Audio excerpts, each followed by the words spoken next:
کہ جب ان کے سامنے بدعت کے رد میں دلیلیں پیش کی جاتی نا، بدعت کی تردید میں قرآن کی آیتیں پیش کی جاتی ہے، حدیثیں پیش کی جاتی ہیں. سب سے مشہور حدیث اما عائشہ رضی اللہ تعالی عنہا سے جو مروی ہے کہ من احدث فی امرنا ھذا ما لیس منہ فہو رد، یا صحیح مسلم کے الفاظ من عمل عملا لیس علیہ امرنا فہو رد، جس نے ہمارے دین میں کوئی ایسی چیز ایجاد کی جو پہلے سے اس میں نہ تھی وہ ریجیکٹڈ ہے، مردود ہے. کل بدعت ضلالہ. اس طرح کے جتنے نصوص پڑھے جاتے ہیں تو یہ لوگ اس کا ایک جواب کیا دیتے ہیں، کہتے ہیں کہ اس میں عید میلاد کا ذکر کہاں ہے. عجیب و غریب سوال کرتے ہیں کہ اس میں عید میلاد کا ذکر کہاں ہے. یعنی اس میں تو یہ ہے کہ بدعت ایجاد نہیں کرنا ہے یا کوئی نئی چیز نہیں لانا ہے، لیکن عید میلاد سے منع کا وہ بتاؤ، اس میں عید میلاد کا نام کا من احدث فی امرنا ھذا جو حدیث ہم پڑھتے ہیں، کہتے ہیں اس میں عید میلاد کا نام کہاں ہے. صحیح مسلم کے حدیث پڑھتے ہیں من عمل عملا، تو کہتے ہیں اس میں عید میلاد کا نام کہاں ہے. کل بدعت ضلالہ پڑھتے ہیں، کہتے ہیں اس میں عید میلاد کا نام کیا ہے. تو جتنے نصوص ہم پڑھتے ہیں رد بدعت میں، ان کا مطالبہ یہ ہوتا ہے کہ بھائی اس میں نام کہاں ہے. یعنی یہ بتانا چاہتے ہیں کہ جب تک عید میلاد مینشن نہ ہو تب تک اس سے آپ روک نہیں سکتے. یہ ایک طرف ان کا معاملہ ہے. دوسری طرف جب یہ قرآن کی آیتیں اٹھا کے اور حدیثیں پیش کرتے ہیں کہ دیکھو اس میں حکم ہے میلاد مناؤ، تو اس میں میلاد کا لفظ ہوتا، اس میں عید میلاد، یہ جیسے قرآن کی آیت قل بفضل اللہ، اس میں کہاں میلاد کا لفظ ہے. یہ کوئی حدیث پڑھ دیں گے کہاں میلاد کا لفظ ہے. یہ عقیقہ والی حدیث بے کو پڑھ دیں گے کہاں اس میں میلاد کا لفظ ہے.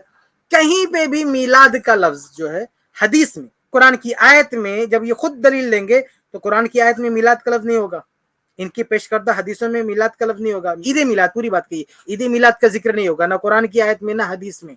تو اپنا دلیل دینا ہوگا تو کوئی لفظ نہیں ہوگا. اور جب ہم بدعت کا رد کریں تو کہیں گے نہیں اس میں جب تک میلاد نہیں دکھاؤ گے جب تک یہ چیز ثابت نہیں ہو سکی. جبکہ حقیقت یہ ہے کہ قرآن و حدیث میں عمومی طور پر جن چیزوں سے منع کیا جاتا ہے، ایسا نہیں کہ ہر چیز کا ہر جگہ نام لیا جاتا ہے، نہیں. حالانکہ عبادت جب بتانی ہوتی ہے تو عبادت میں ایک ایک چیز کو مینشن کر کے بتایا جاتا ہے، ایک ایک چیز کا نام لے کے بتایا جاتا ہے. نماز پڑھنا ہے، روزہ رکھنا ہے، نماز کی پوری تفصیلات، روزے کی پوری تفصیلات، حج کی ساری تفصیلات. جب عبادت بتانی ہوگی تو پوری تفصیل کے ساتھ بتائی جاتی ہے. لیکن جب روکنا ہوتا ہے تو اصولوں کے ذریعے روکا جاتا ہے، کیونکہ بھائی ہر چیز جو غلط چیزیں ہیں بدعتوں کو پتہ نہیں قیامت تک آنے والے لوگ کیا کیا بدعت ایجاد کریں گے. تو ایسا تو ممکن نہیں ہے نا کہ بھئی ایک ایک بدعت کا نام لے کے اس کا رد کیا جائے کہ کچھ سال بعد لوگ ایسا کریں گے ایسا کریں گے ایسا سب کا. یہ تو ممکن، مطلب کوئی قرآن یا حدیث، بدعت ایک اتنا بڑا سمندر ہے، پتہ نہیں لوگ کیا کیا کریں گے، وہ بتانا بہت مشکل چیز ہے.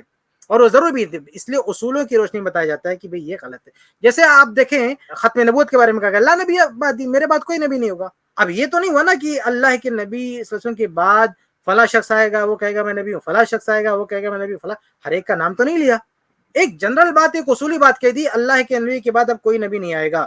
اب اس حدیث کے ہوتے ہوئے جو بھی شخص نبوت کا دعویٰ کرے گا جھوٹا ہے.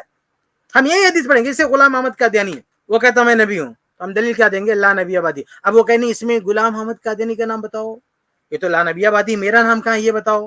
ایسا تھوڑی ہوگا بھائی، تمہارا نام نہیں، لیکن اصولی طور پہ کہہ دیا گیا کہ لا نبی آبادی، میرے بعد کوئی نبی نہیں. تو جس طرح سے اللہ کے نبی صلی اللہ علیہ وسلم نے فرمایا کہ لا نبی آبادی، میرے بعد کوئی نبی نہیں، تو چاہے غلام احمد قادیانی ہو، چاہے فلانے ہو، دھماکے ہو، کوئی بھی ہو، وہ سب کے سب جھوٹے ہیں. کوئی بھی نبوت کا دعویٰ نہیں کر سکتے ہیں. اللہ کے نبی کے بعد کوئی نبی نہیں آ سکتا. ایسے ہی جب اللہ کے رسول نے کہا کہ دین مکمل ہو گیا ہے، اب اس میں کوئی نئی چیز ایڈ نہیں کی جا سکتی ہے، تو اب کسی بھی نام سے کوئی چیز بدعت لائے گا، نئی چیز لانے کی کوشش کرے گا، وہ ریجیکٹڈ ہے، اس کی کوئی حیثیت نہیں ہے. اس کلپ کی فل ویڈیو دیکھنے کے لیے ہمارے چینل پر ضرور آئیں. آئی پلس ٹی وی نے ایک نیا یوٹیوب چینل شروع کیا ہے جس کا نام ہے آئی پلس ٹی وی اختلاف کا حل. اس چینل پر صرف اختلافی مسائل پر ویڈیوز آئے گی، لیکن دلائل کے ساتھ اور بھائی چارگی کے ساتھ.